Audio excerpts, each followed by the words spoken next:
অনেকেই জিজ্ঞাসা করে মমস কেয়ারের নাম্বার দাও সোনালি, মমস কেয়ারের নাম্বার দাও। আমি ইনবক্সে প্রচুর মানুষকে নাম্বার দিই, বাট সবসময় সবাইকে অ্যাটেন্ড করে ওঠা হয় না। তো আমি ভাবলাম ঠিক আছে একটা রিলস বানিয়ে দিচ্ছি, মমস কেয়ারের নাম্বারটাও স্ক্রিনে দিয়ে দেবো। এবার তোমাদের বলে দিই, মমস কেয়ারের প্রচুর রকমের সাবান ওরা রাখে, আর তার সাথে বডি ওয়াশও রাখে। যেমন আমরা রিসেন্ট এখন এই বডি ওয়াশটা ইউজ করছি, এটা হচ্ছে অরেঞ্জ বডি ওয়াশ। এটার গন্ধটাও খুব সুন্দর। আর বিভিন্ন ধরনের, যেমন ধরো এখানে রয়েছে রাইস অ্যান্ড হানি, এখানে রয়েছে হচ্ছে কেসার চন্দন, এগুলো আমার এখনো নতুন পরে রয়েছে, ভাঙিনি।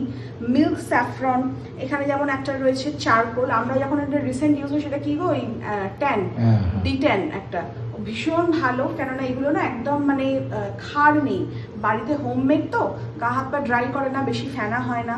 তো তোমরা এবার যেহেতু মমস কেয়ারের নাম্বারটা স্ক্রিনে দেওয়া রয়েছে, বা তোমরা যেরকম ধরনের সাবান তোমাদের রিকোয়ারমেন্ট অনুযায়ী নিতে চাও, বা ধরো বডি ওয়াশ ইউজ করতে চাও, তোমরা ওকে কল করে নাও, মোহর তোমাদের সম্পূর্ণভাবে গাইড করে দেবে।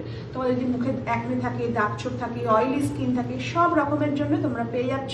তো আবারও বলছি, স্ক্রিনে নাম্বারটা মেনশন আছে, তোমরা ঝট করে একটা স্ক্রিনশট নিয়ে নাও।